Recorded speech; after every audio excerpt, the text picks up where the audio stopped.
आजची रेसिपी पाहिल्यावर तुम्ही कधी शिळी चपाती फेकणार नाही. हा नाश्ता इतका चविष्ट आहे की कुणालाच कळणार नाही ही शिळी चपाती आहे. आजचा हा नाश्ता ब्रेकफास्टसाठी, संध्याकाळच्या चहाबरोबर किंवा मुलाच्या डब्यासाठी एकदम परफेक्ट आहे.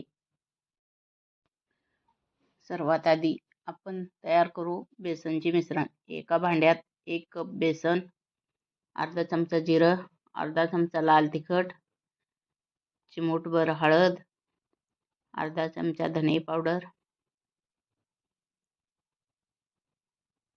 थोडासा ओवा आणि चवीनुसार मीठ, 1 चमचा बारीक चिरलेला कांदा आणि थोडीशी हिरवी मिरची. आता थोडं थोडं पाणी घालत हे मिश्रण नीट मिसळा. लक्षात ठेवा, मिश्रण जास्त पातळ नको आणि जास्त घट्ट पण नको. मध्यम जाडीचं घावन तयार झालं पाहिजे. सारण असं पाहिजे की एक घास खाल्ल्यावर छान वाटलं पाहिजे. त्यासाठी लागणार आहे एक खास बटाट्याचं सारण. चला बनवूया. एका भांड्यात 4 मध्यम आकाराचे उकडलेले बटाटे घ्या आणि ते नीट मॅश केलेले करा. बारीक चिरलेला 1 कांदा, हिरवी मिरची, बारीक चिरलेली कोथिंबीर, अर्धा चमचा लाल तिखट, चवीनुसार मीठ आणि थोडंसं काळं मीठ. आवडत असल्यास थोडंसं आमचूर पावडर घाला. मी यात चाट मसाला घातला आहे. हे सगळं नीट मिसळून छान चवदार सारण तयार करून घ्या. आजची रेसिपी झटपट तयार होणारी आणि रोजच्या वापरातली आहे. कुठल्याही खास साहित्य नाही, तरीसुद्धा चव मात्र खास आहे. मुलांना आवडेल अशी आणि मोठ्यांनाही पटेल अशी ही रेसिपी आहे. म्हणूनच ही डिश खूप लोकांची फेवरेट ठरते. आता चपाती घ्या. प्रत्येक चपातीवर बटाट्याचं सारण समान प्रमाणात पसरवा. जास्त जाड थर नको, फक्त चपाती नीट झाकली गेली पाहिजे. मुलांना हा नाश्ता खूप आवडेल. तो खाल्ल्यानंतर बाजारातील पिझ्झा आणि सँडविच खाणे विसरून जातील. विशेषतः लहान मुलासाठी हा खूप फिट होईल. आता सारण सर्व चपातीवर सर्व बाजूने व्यवस्थित लावून घेतले आहे. आता बेसनच्या मिश्रणात 1 चिमूटभर बेकिंग सोडा घाला आणि हलक्या हाताने मिक्स करा. तवा गॅसवर ठेवा. थोडंसं तेल लावा. तवा चांगला गरम होऊ द्या. आता सारण लावलेली पोळी तव्यावर ठेवा.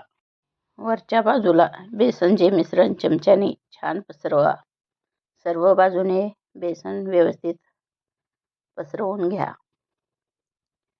कुठे जाड पातळ थर लावू नका, एकसारखे सगळीकडे पसरवून घ्या. आता तुम्हाला दिसेल की साधी पोळी कशी हळूहळू एक परफेक्ट नाश्त्यात बदलायला लागली आहे. हीच खरी जादू आहे या रेसिपी. आता यावर झाकण ठेवा. 2 ते 3 मिनिट शिजू द्या. आता शिजल्यानंतर काढून पहा. बेसनचा वरचा भाग कोरडा दिसायला लागला की हळूच पलटा. दोन्ही बाजूने अगदी कमी तेल लावून त्याचा रंग सोनेरी होईपर्यंत नीट भाजून घ्या. आपला नाश्ता आता छान सोनेरी रंगात शेकून तयार झाला आहे. घरी बनवलेला असल्यामुळे याची चव आधीच जबरदस्त आहे. पण आता आपण त्याला थोडीशी सजावट करून दिसायलाही तितकाच आकर्षक बनवणार आहोत. कारण डोळ्यांना आवडलेला पदार्थ जिभेलाही जास्त चविष्ट लागतो. चला तर मग सजावटीकडे वळूया. सगळ्यात आधी त्याच्यावरून थोडं टोमॅटो केचप घाला. यामुळे फक्त चव वाढत नाही तर दिसायला देखील अत्यंत आकर्षक बनतो.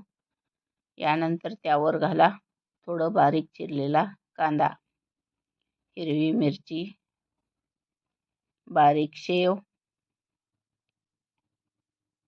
आणि कोथिंबीर, जेणेकरून प्रत्येक तुकड्यात चव आणि रंग दोन्हीही येईल.